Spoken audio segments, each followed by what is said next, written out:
and welcome back for another episode of Conversations at the Intersection of Cutting Edge Science and Spirituality. I'm your host, Jennifer K. Hill, and I'm so excited to have you back here with us for another special in this series as we enter into season 2 of the series. The first episode in the series is called Freedom Beyond Spacetime and Causality with Dr. Deepak Chopra and Professor Don Hoffman. Before I introduce you to them, they both have a long list of accolades, so I'll read to you a little bit from each of their bios just so you know who is joining us today. We have Dr. Deepak Chopra, founder of the Chopra Foundation, a nonprofit entity for research on well-being and humanitarianism, as well as Chopra Global, a modern-day health company at the intersection of science and spirituality. Dr. Chopra is a world-renowned pioneer in integrative medicine and personal transformation. Chopra is a clinical professor of family medicine and public health at the University of California, San Diego, and serves as a senior scientist with Gallup Organization. He is the author of over 91 books, including his most recent book that just came out, Total Meditation. Additionally, we have with us Don Hoffman.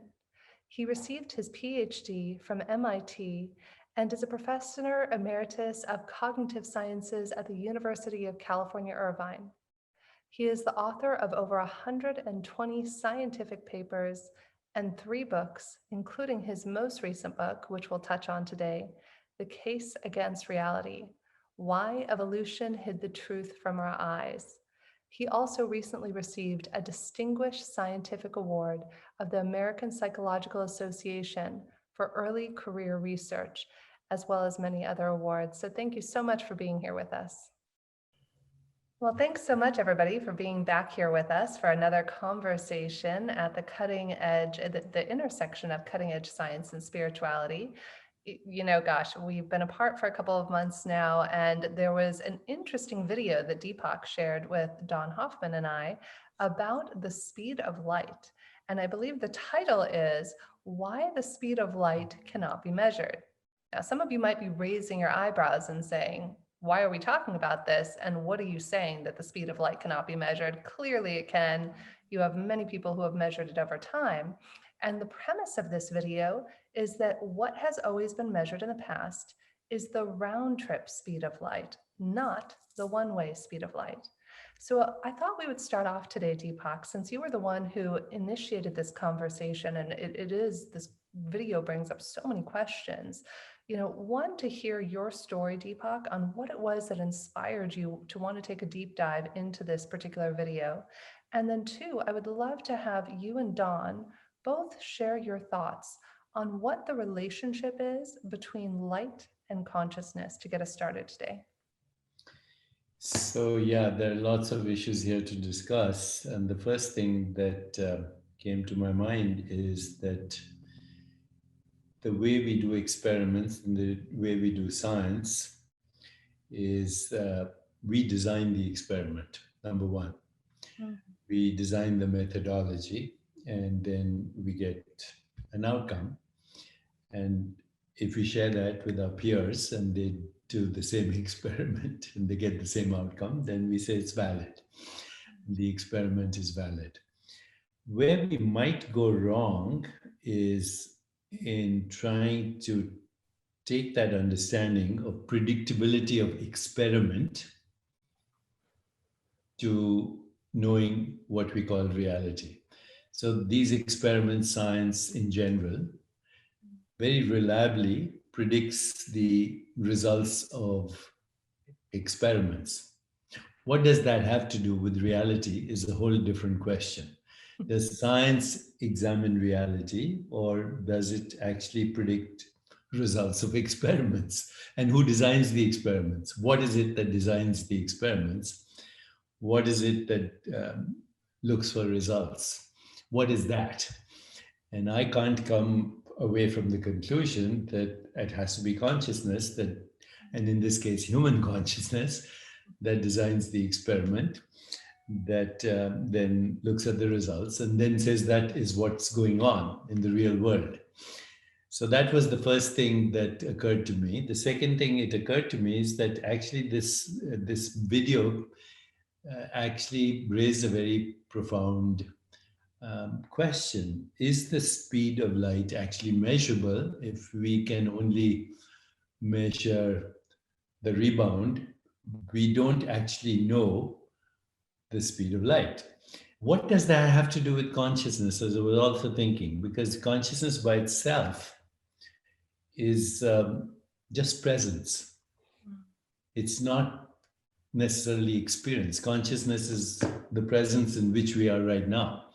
And consciousness by itself is not in time.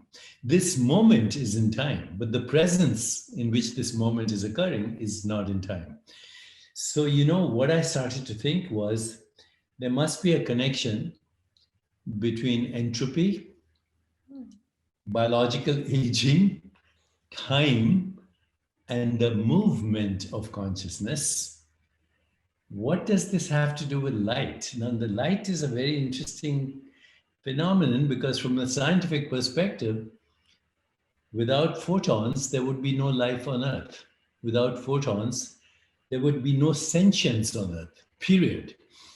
Okay, so everything that we call sentience on this planet, from microbes to other, fungi, to all the genetic information on this planet, which ultimately results in biological organisms, which then experience a biosphere. Now, current science says that the biosphere has to be such and such in order to give rise to life. You need so much oxygen, nitrogen, whatever, temperature. There's so many requirements for a biosphere to be just as it is for life to be on this planet. I'm questioning that. I think life is fundamental as consciousness. Photons are the carriers of information and therefore indirectly the carriers of consciousness. And it is these photons that create biological organisms, which then express as the biosphere. It's not the biosphere created biological organisms. Biological organisms created biosphere, and biological organisms are essentially modes of knowing of consciousness. So my body is a mode of knowing, the five senses. But I look at a caterpillar, it has different modes of knowing. A butterfly has a different mode of knowing, the snake, etc. So biological organisms are modes of knowing in an infinite reservoir of knowingness, which we call pure consciousness. And it is giving rise to everything that we call creation. Milky Way galaxy, stars, moon, 2 trillion galaxies out there, 706 trillion planets, all part of the dreamscape that the biological organism is also part of the same dreamscape. And so this raises many questions, but I'll stop here because I want to see what Don has to say. I don't want to, just keep going on and on. But here are some very interesting new issues of New Scientist magazine, the British Science magazine, which are questioning everything that current science is saying. I just want to show you a few. Evolution. Is it guided by consciousness? Is the universe conscious? Is your body a thinking body? My answer to all these is actually no, the universe is not conscious. The universe is an experience in consciousness. And what we call the universe is a human experience in consciousness. Your body is not thinking, your body is an experience, and consciousness is thinking your body into existence. And indeed, evolution is probably not the way we thought it was. There are lots of conundrums in evolution, including horizontal transmission of genetic information and on, which leads us to think that, what we've been saying, what Don has been saying in the case against reality, meaning the case against physical reality. That includes our body, our brain, everything. And photons that are at the cusp of the immaterial and the material are the carriers of information and ultimately of life. Done. Right. Well, there's a lot to talk about here. In terms of Einstein's theory of special relativity and the speed of light, and the fact that he used a definition that the speed of light in one direction is equal to the speed of light in the opposite direction, this gets down to a really fundamental issue, which is the nature of explanation. So human beings, we tell stories about why things happen, right? We tell them in religious situations, we tell them in scientific situations, we tell them all the time. And most of our stories are nonsense, right? But we like to tell stories, and we need to tell stories. Like if a plague is coming through your city and a third of the people are dying and you don't know why, you need to try to tell some story because you need to try to figure out what you can do. So there have been good motivations for us to tell stories, but we've learned by hard experience that most of our stories are wrong. They're so far wrong that we need to do something different. And that's where science comes in, right? So science is just another mode of explanation. And explanations always have this character, which is a bit surprising. You start with miracles. We call them assumptions. So a story always says, let me assume this. If you grant me these assumptions, then I can explain all this other stuff. And of course, a child comes along and says, but why, Daddy? And then you try to explain why those assumptions, and you explain them, and then you say, why that, Daddy? And you keep going back, right? And at some point, you just say, it just is, right? That is just the way it is. And science is no different. Every scientific story says, these are my miracles. We call them assumptions. We don't call them miracles. And my scientific colleagues don't like to call it miracles, but they're things that cannot be explained within your framework. They're the assumptions of your framework. So in Einstein's case, he made certain straightforward assumptions up front. These are the miracles, right? These are the assumptions. And the idea then, what science does differently, and what's been surprisingly helpful, is that we then make those assumptions mathematically precise. And we make numerical predictions. In many cases, we try to make numerically precise predictions. That way, the point of that is not just because we like math. The point of it is most explanations are going to be wrong. We want to find out as quickly as possible where we're wrong so we can fix it. So you make mathematically precise predictions so you can figure out first what the theory really says, and then where you could be wrong. So like Einstein, in general relativity, had the idea that if you're in an elevator and the elevator is free falling, then you will be weightless. That was the big idea of general relativity.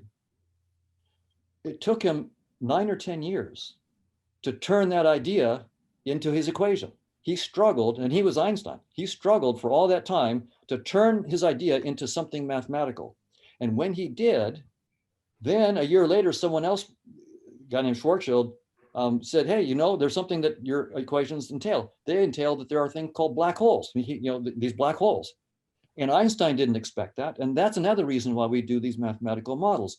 We're making an explanation, but when you make it precise, then it's smarter than you. Even if you're Einstein, your theory is smarter than you.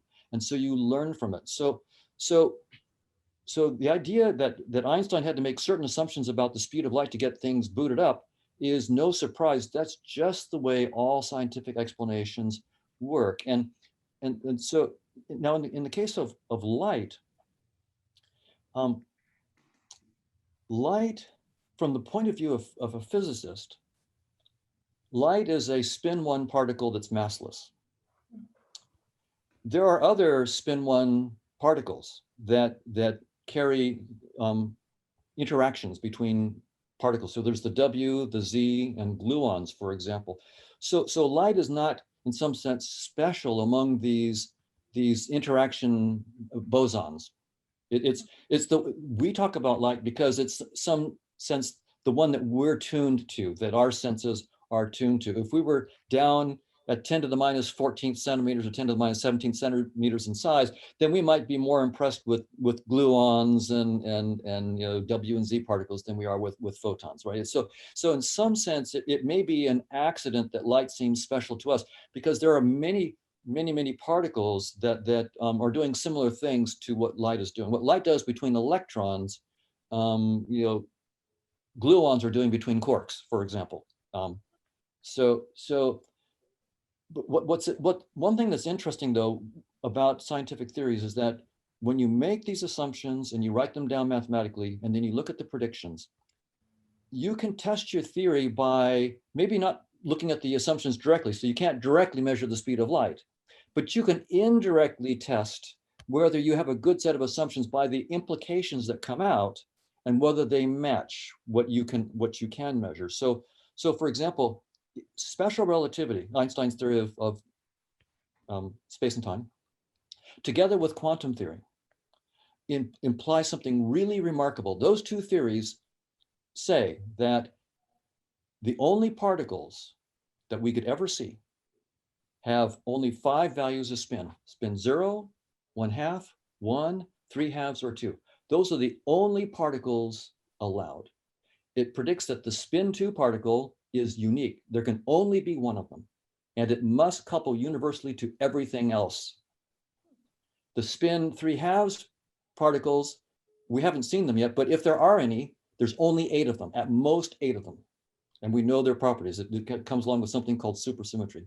The spin 1 particles are things like photons and gluons and so forth. And they have, so all of this is truly remarkable that special relativity and quantum theory, just the two of them together, dictate this unified structure. It cannot be any other way. So if we found a spin 5/2 particle, it's over for special relativity, completely game over.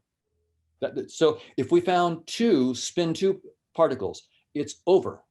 If we found 10 spin 3/2 particles, it's over for both quantum theory and the combination of quantum theory and special relativity. So that's the nice, powerful thing about scientific theories. We know precisely what results would completely destroy the theory. And I think that's important psychologically, because human beings, we have this confirmation bias. We want to look for evidence that supports what we already believe or what our in-group believes, right? We have our in-groups, the people that we agree with and so forth.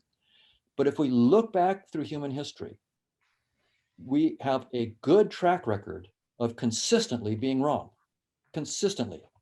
And so we should just assume, just for sake of sanity, we should just assume from the get-go, of course we're wrong.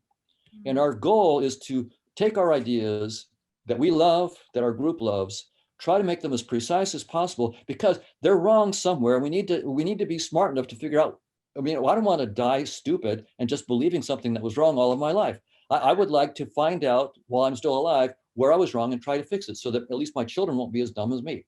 So that's sort of the spirit of science. Is clear explanations. You know that the assumptions are miracles, but you can test them by what they entail.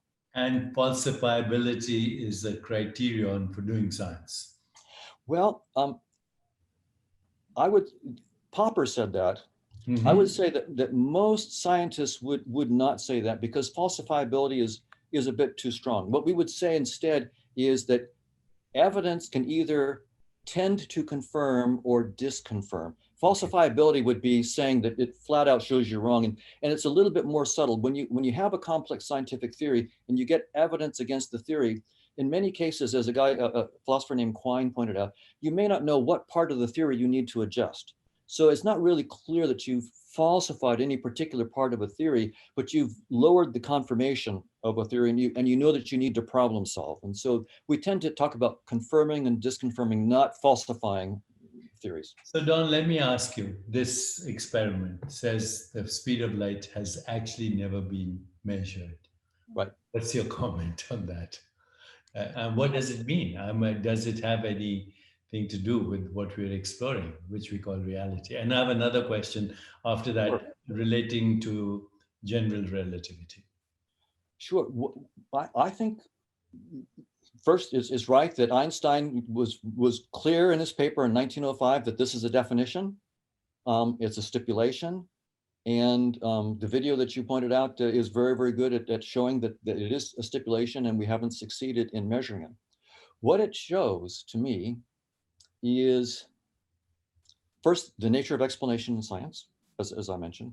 But second, what's really interesting is Einstein's theory, special relativity, with quantum theory, together, and his theory of gravity, make a clean prediction about space-time itself. They predict that space-time is not fundamental, which is really interesting.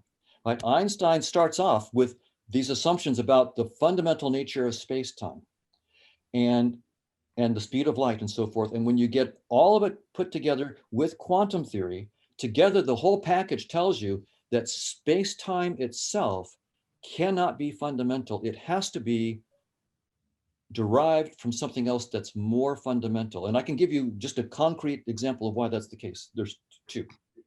So when you put the two together, if you're trying to measure smaller and smaller positions of an electron in space or whatever, or some properties in smaller scale, you need to, if you're using light and you're trying to see smaller and smaller stuff, you need to have smaller and smaller wavelengths of light to see smaller and smaller stuff. If you have a wavelength that's a meter, you can't see stuff that's a centimeter big, right? You can't resolve it. You need a small wavelength to resolve it. So it turns out as you get smaller and smaller wavelengths, the energy goes up. So the energy of light increases as the wavelength gets smaller. So as you get smaller and smaller, you're having to use higher and higher energy. And the problem is, as you get too small, the energy that you're using is so great. Energy equals mass times the speed of light squared, E equals mc squared. The mass that's there is so much that you create a black hole. So you actually destroy space-time. So you destroy space-time at 10 to the minus 33 centimeters. What that means is that space-time ceases to have any operational meaning whatsoever at 10 to the minus 33. It doesn't mean that there's pixels of space-time. It means that space-time cries uncle. It doesn't exist. It's only an approximate concept. And another example is that in any fixed size room, if you try to measure something like the mass of the electron to high precision, quantum theory tells you that you have to have a measuring apparatus with lots of degrees of freedom, because you need all those degrees of freedom because of quantum uncertainty to measure precisely the structure of the mass of the electron. But again, as you want more and more precision, you need more and more degrees of freedom in your apparatus. And again, you get so many degrees of freedom that you collapse the whole room into a black hole. And so it's not just the small, it's even in any big macroscopic room that you want. There are no, well, we just lost Deepak. We lost Deepak. I'm sure he'll come back. It'll all work itself out. Somehow or another, space-time, maybe he went in that hole, Don. Maybe he went in. I talked about a black hole and he went in it. Be careful what you say. In Deepak's frame of thinking, it's like what we speak is what we get. So you say black hole and then boom, Deepak disappears. Black hole. The question is though, does Deepak know? The question is, Don, does Deepak know he disappeared? I hope he does. I hope he comes. I think he probably recognizes it. Do you know you're in a black hole when you're in a black hole? Yeah, that's a vivid illustration of what we were just talking about, disappearing into a black hole. Blinking in and out of time. Hopefully he does rejoin us sometime here in this space and time. I had a couple of questions if you just want to indulge me while we're waiting for Deepak to join us. So I was trying personally to wrap my head around this as I watched the video, and I started studying Stephen Hawking's book because somebody suggested that that would be a good place to start on studying time. My question is, what would the ramifications be? Like, what would we be able to do? Even the example that you just gave about how as things get smaller and energy goes up, that you would come to a black hole, that's still based on the measurement of being able to measure the speed of light, which now this video is saying that we actually have never done. So would that, in theory, if I think there was a part in the video where he said, what if, in one direction that space-time, hey Deepak, what if in one direction that space-time has a preferred directionality and then has a different directionality, and say it takes 20 seconds for the speed of light to go this way and then to come back is instant? would that change the theory that you were just talking about? Because that's based on the current theory of special relativity, right? Right, and I don't think it would, because what they're saying is that what's called Lorentz invariance or Poincare invariance is compatible with this ambiguity about the forward and backward speed of light. And it's the Lorentz invariance or the Poincare invariance that, together with quantum theory, for example, entails the things about spacetime that I was just talking about. The particles can only have those certain spins and so forth. So it's really getting at this, that at our foundations, there may be certain things that we assume that we can't directly test, but we can test them indirectly by we can test Lorentz invariance indirectly by seeing if there was a spin 5/2 particle, Lorentz invariance is dead, completely dead, end of story. So we don't need to worry about this speed of light stuff, because the whole thing of Lorentz invariance would be gone. So John, let me ask you, based on everything you've said and Jennifer's comments as well, at Planck scale, then there's no space-time, right? Right. At Planck. That's right. And then at the level of the singularity, there's the potential for infinite energy and infinite mass. Potential. Right. Although I think most scientists would say when we get an infinity in our equations, we don't take it literally. It means we don't know what we're doing. Right. There's something that went wrong here, and the equations are giving us a spanking. I see. So, when I was reading the stuff and we were communicating, I was also thinking of Einstein's general relativity theory, that the gravity is the curvature of space-time. Right. And for me, all that's a non-conceptualizable experience. I cannot, first of all, I can't conceptualize space-time as an entity out there. Secondly, I can't conceptualize it being curved or flat or whatever. So I asked our friend Minas Kafatos the other day, I said, what would be a flat space-time, no curvature? And he said, well, when people are in spaceships out there, and they're in what you might say free fall, they're floating. There's no experience of gravity to the individual, because the curvature of space-time is flat. Then I asked him, so if we can get rid of the curvature of space-time and experience weightlessness, which we do now with space travel, and if space-time are the same thing, then how do we experience zero time? If we are experiencing zero gravity and there's no curvature, we should be not experiencing time at all. It's a conundrum for me. Can you explain that? Right. So in space-time and with gravity, space and time can mix. We think of them as separate. Time, for example, seems to have a directed arrow. Space doesn't, but somehow they can mix.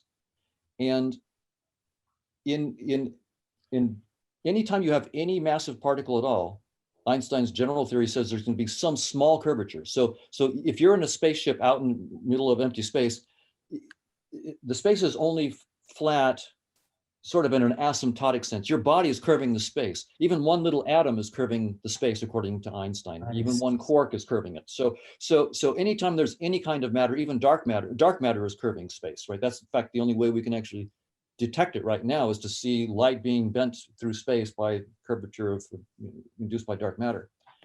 So when we talk about flat space, we're talking about an ideal kind of case where the space has no particles, but there is a problem. It's the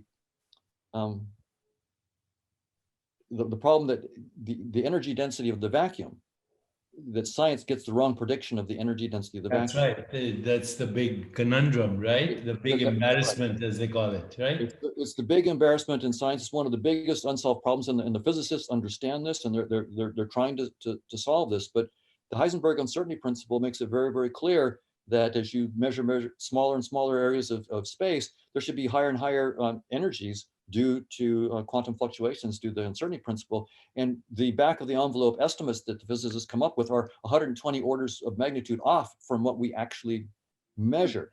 And this is really, it's really embarrassing. And the physicists that are looking at this realize that, I mean, we have no good ideas.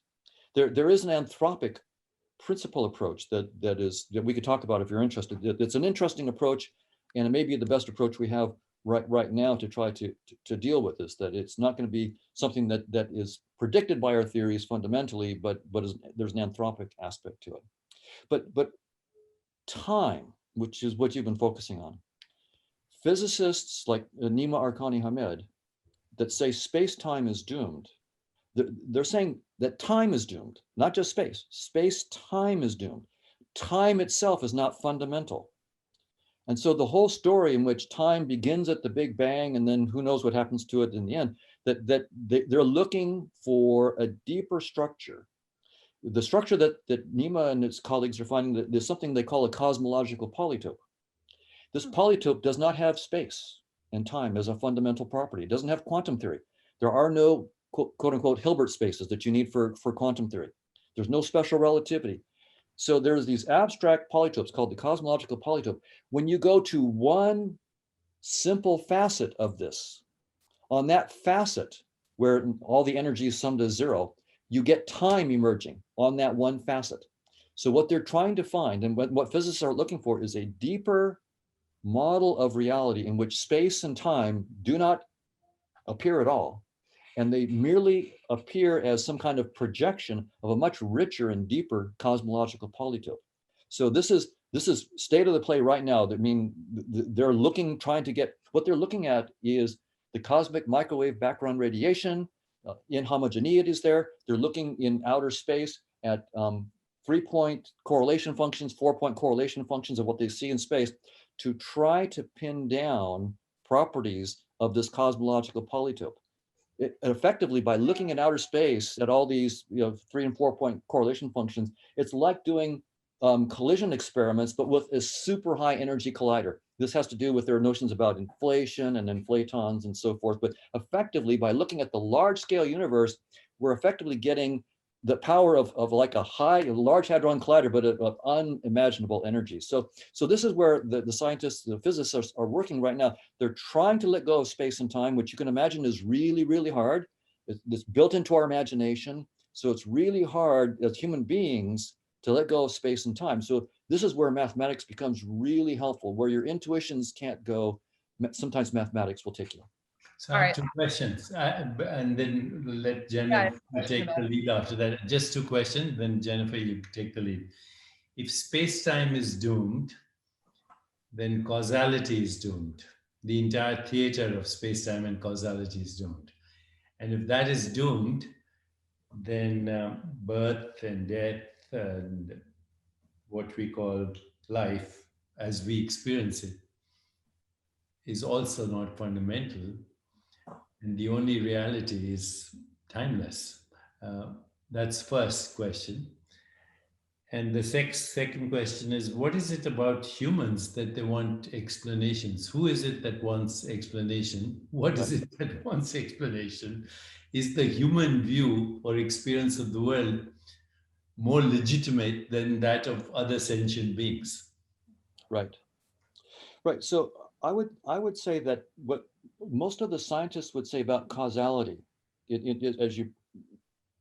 causality is doomed. If space-time is doomed, causality is doomed. I think that they would say that certainly space-time causality is doomed. So the idea that physical objects have genuine causal properties, that has to be not a fundamental notion, right? It may be a useful approximate notion, but it's not a fundamental notion. Just like space-time, of course, has been a very useful concept for hundreds of years in physics. And so, we're not saying it's a bad concept. We're saying it's a wonderful concept. It's been very, very powerful, but it's not fundamental, and we need to go deeper. And so there may be a notion of causality. And when philosophers start talking about causality, they'll give you a half a dozen or more different contradictory theories of what we even mean by the word causality.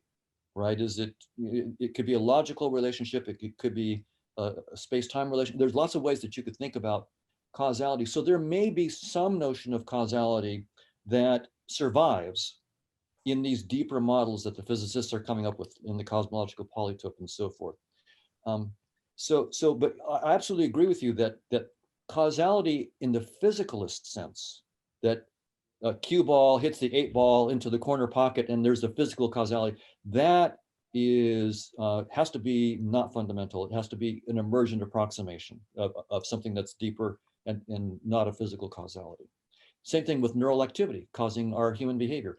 For everyday neuroscience, a perfectly good way to talk, very, very useful way to talk, but not fundamental. We need it. So neurons, in fact, have no causal powers if you look at it very, very strictly speaking.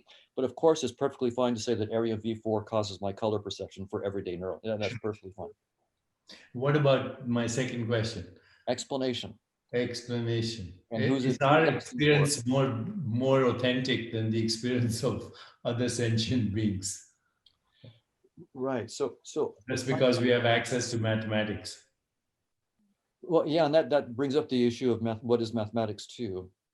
I think that it gets at the human condition, Deepak, in an interesting way, right? I mean, if you look back at human history, we die from diseases and problems that we're trying to understand, and we get sick, and so and it's very, very painful and it's scary, and so we try to figure out what went wrong, and so we're sort of prompted to tell stories, right? Angry gods, whatever it might be. We're telling stories because we're desperate not to feel pain or not to see our loved ones die. And so that's one of the really horrible, origins of our need for explanation. But what we found is that our explanations are systematically just bad, right? We're not good at this stuff.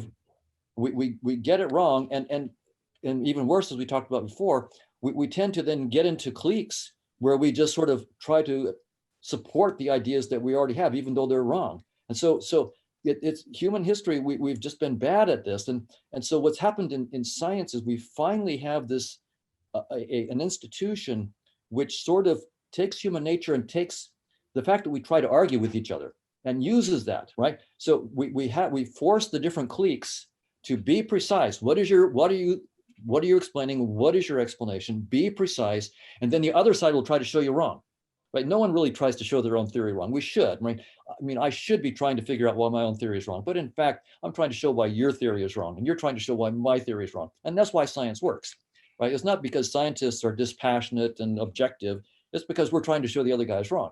We're trying to be clever about it. So that's how it works, and so that is sort of like in a sociological and historical setting, I think, why we have these explanations. But I think you're asking an even deeper question. Who are we that we don't like this pain, that we try to come up with these explanations and so forth? And that's a very, very deep level. Jennifer. So many questions. We could go cosmological prototypes. I have one, polytypes, is it, Don? I wrote it down. Polytopes, yes. Polytopes, yes. I think I can't even read my own handwriting. There's so many questions I have. And on the last point that you just raised, Don, and tying into what Deepak was asking, is as human beings, what questions would we need to let go of?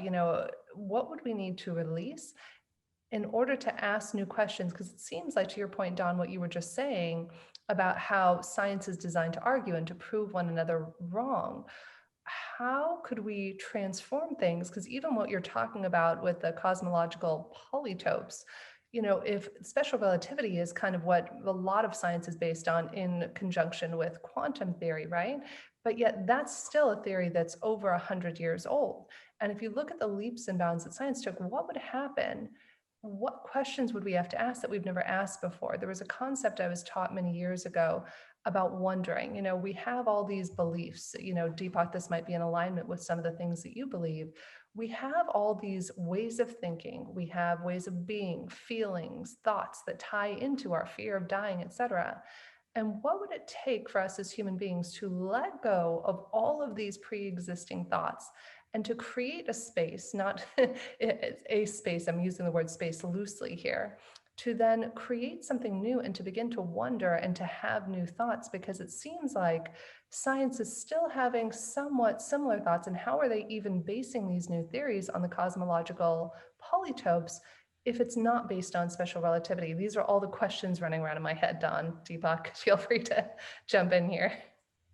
I would like to suggest that that which explains, that which comes up with explanations, that which has mathematical expertise, it's all part of our internal dialogue. So, one of the practices I do at night in my meditation is I look at my own internal dialogue, which encompasses everything, memories from my childhood, my parents, my upbringing, my schooling, my training, medical school, all of that. Then, in the middle of the meditation, I ask myself, what or who is having this internal dialogue? Is my brain conducting an internal dialogue? And I cannot convince myself that any material entity is conducting that internal dialogue. Okay? I cannot convince that atoms, molecules, force fields, quarks, bosons, gravity, space-time somehow is interacting to produce this internal dialogue. In fact, this internal dialogue is about those things. Okay? So what is having this conversation with itself? And it has to be something that's not a physical entity, whatever it is. Okay, I call it the conditioned mind, but you can call it anything you want. Then the next question that arises for me in meditation is, if my internal dialogue is an expression of a non-material entity, and if my perceptual experience of the world is a modification of this same consciousness appearing as that, then what I experience as the physical world is also not physical. And this comes to me through meditative practices, then lead me into these questions. Where is mathematics, and where is all this who or what is coming to this explanation? And the final conclusion is that beyond space-time is just this consciousness that modifies itself into species-specific experiences that humans call their species-specific experience, body, mind, and the physical world. It's another explanation. And in fact, there is no explanation, and that freedom lies beyond all explanations, freedom. And that is true freedom. Then when we go beyond and transcend the experience of space-time itself, which in our Eastern wisdom traditions is called samadhi. Samadhi is transcendence, which allows you to actually not only experience yourself as formless, but also recognize that the form that you're experiencing is also an expression of the formless. So just like light and dark are complementarities, space and time are complementarities, mind and body are complementarities, mass and energy are complementarities, form and formless are complementarities. There cannot be a form without the formless. And actually the formless is the only reality. And my freedom is in the formless, not in this world of explanations and models and all of that. For me, that is the conquest of the construct of physical death, because even physical death then is part of the dreamscape, and we are all fictional characters in that dreamscape. And if we want to find freedom, we need to go to the source of thought, not thought itself, but the source of thought. The source of thought is also the source of perception and emotions and images and thoughts. Every time I imagine something, imagine the rainbow, imagine a Milky Way galaxy, imagine a sunset, before I imagine that, I have to return to the formless. The formless is what imagines the form. Well, Deepak, you touched on something so profound that ties back into what Dawn initially started off with, which is about how as a culture, as human beings, even science, we're coming up with explanations and stories. And I remember in our last episode that we had done back in August, we had talked about, the idea of Rumi's quote on if you were just silent and then that was all there was. But as human beings, as long as we're still talking, we're going to continue to create stories. And I'm with you, Deepak. I love going into, the formless and going into meditation. But for our viewers out, and not but, I'm editing myself as I speak, and for our viewers out there who are tuning in, one thing that we could all do, perhaps as human beings, that would be in alignment with everything we're talking about scientifically and spiritually, is to re-edit the stories that we tell ourselves and the way that we speak about reality, whether we're talking about something scientifically or spiritually. When we talk about life, death, how we perceive it all, it's in the storytelling that the reality exists. And that's how science is based. It's all based on the subjective human being when we're not internally in the formless. Deepak, to your point, does that make sense? Yeah, it does. You can keep upgrading the models, and the models then become the map with which we navigate at least the experience of reality. Not reality, but the experience of it as human beings. I'll leave the last comment to Please. Don to respond to you, but then I have a suggestion after that. Don. Oh, okay, yeah, I think that you'd asked about how scientists are going to go beyond space and time. How could you possibly do that, right, in this level of explanation? And I think one thing that the scientists are trying to do is to say, we have to make a creative leap. It's hard. How do you let go of time? How do you let go of space? So they want to make an intelligent leap.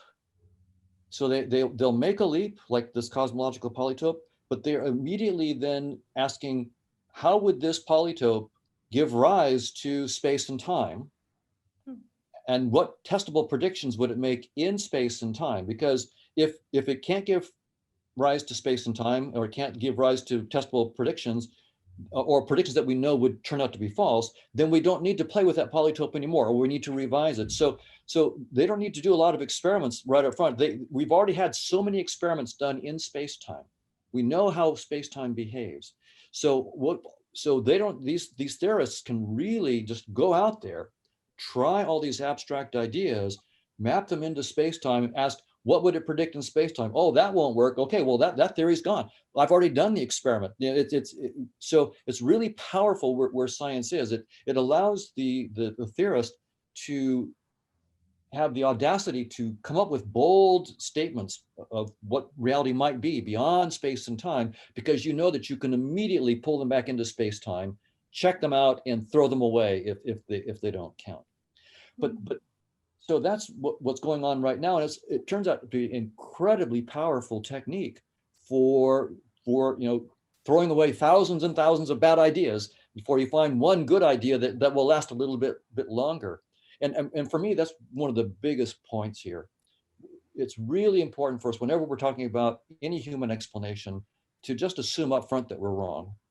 And the goal is to figure out as soon as possible where we're wrong and fix it. That's, I think, just a healthy attitude for any explanation in any form, social, religious, scientific, any form. Just assume we're wrong, and we're trying to figure out where we're wrong, right? If we assume that we're right, then we won't be motivated to find out where we're wrong, and we'll just stay wrong for a long, long time. But the form versus the formless is very, very deep. And we may have talked before about how that comes up in quantum computation. Did we talk about? A little bit, but not enough. Right. So in there, we get this really interesting interaction between the form and the formless in quantum computation. When you set up a quantum computer, first, there's incredible form, right? This is some of the most advanced mathematics, that we've ever had. And so when you're setting up the quantum bits and the quantum gates, we're talking about technology and mathematics out the wazoo. It's really intense. But now, once you set it up and you start the computation running, you cannot probe it at all. You cannot look at all at what's going on in the computer. In other words, no contact with, you have to let it hands off completely. If you touch that quantum computation while it's running, you destroy it. So this is very, very strange for most computer programmers, right? If you write a program and when it's running, you usually have something where you can like put a little trace in the program so that it spits out values of variables so you can find out what's going on so you can debug the program. Well, if you trace a quantum program, you destroy it. You can't be probing inside. So you have the form that you set up, the quantum bits and the quantum gates, then the formless. When the real horsepower takes place, no, you can't touch in any way. You can't touch what's going on in any way. And at the end, so when you don't touch, there's this unbelievable torrent of power that's released. And then at the end, you can look at the quantum bits and gates, their final states, and get a little tiny picture of all this massive computation that came out and get something that's useful to you. You know that what went on is mind-blowing, and even the little thimbleful that you get at the end is more powerful than any classical computer. So we get this in quantum computation, and by the way, this sounds abstract now, but our grandkids will be raised on quantum computers. What I'm talking about now will not seem crazy. It'll just be everyday life. Yeah, of course, you set it up, and of course you can't touch it because you would collapse the wave function. You wouldn't get the superposition. You wouldn't get the entanglement. You wouldn't get all the stuff that you need for quantum computation. You would destroy it. So you can't touch it. You have to let reality do whatever reality is without putting any forms on it in the process. And so that is, so I think that when quantum computers are used all the time, this dance between form and formless is going to be part of our everyday life, and we're going to be having a lot more conversations. What are we really doing? Why are these quantum computers so powerful? What is this dance that we have to do between in perfect form, like absolutely perfect form, precision, and don't touch it at all, no form? What's going on there? What is nature trying to tell us? It tells me intuitively that they may, again, be both essential aspects of this dance of whatever's going on in reality. It's the formless, but form is not trivial. There's something important about the dance between the two that I don't understand. So, Don, two things that came to me just listening to you. That the formless, and being formless, it has to be infinite. It doesn't have borders, right? The formless doesn't have a boundary. So it's infinite, is constantly, unpredictably, and creatively manufacturing the universe. Wow. Evolving as the universe, or what we experience as the universe. And to close this, and then one suggestion, I came across this recent experiment, which I thought I sent to both of you, which actually reinforces Don's theory of the case against reality. It's about Wigner's friend, and that you can do this experiment now that shows that Wigner is projecting his own reality and his friend is projecting a different reality simultaneously. So therefore, there's no such thing as a fixed reality. I sent that to you, and I think Don would agree that that's a very good experiment. Yes. Yeah, it's great. So last thing is, if your game, I don't know if you have this issue, but I can have it sent to you, Evolution, the Changing Face of Our Greatest Theory of Nature. And I can send you a PDF or whatever, but once you both looked at it, I'd like to actually re-examine evolution with Don's help, because Sure. Many years ago, about 10 years ago, I made this statement somewhere, and it got carried by the press that evolution could be guided by consciousness. And I was vilified by that. And, maybe the way I expressed it, but now that this is something that everybody's talking about, the complexities of evolution. And if I send you this PDF, we can have a conversation about it. I would be delighted to do that. And I also agree with your point that it may be that there's this ongoing creative process, that reality is being invented all the time. I really like that idea. William James said that. Yes, he did. And he says it, of course, with inimitable prose, right? It's just an incredible writer. So when James says it, it's like it's hair raising. It's really brilliant what he says. And I think there's something to that idea. And the work that I'm doing on conscious agents, the mathematical model of conscious agents, really has the flavor that the conscious agents are, with their free choices at each moment, creating history. It's being invented all the time, and it's being an exploration all the time. It's not a, some kind of machine that's just grinding through the motions. Every action is a new creation, a new invention. Yes. And in this fact, this article states that the purpose of evolution might be to create more knowledge. Well, that would be fun to discuss. Yeah, we should do it. Okay, so today's talk, can we call it Freedom Beyond Space-Time and Causality? Freedom, awesome. Sounds great, guys. This was so great to be back together, and thanks for Thank you, Don. So much fun. Thank you. These were always a great pleasure. So thank you both. Thank you. Looking forward to the next Thank you, Jennifer. Thank you so much. Guys, have a great week. You too. Bye.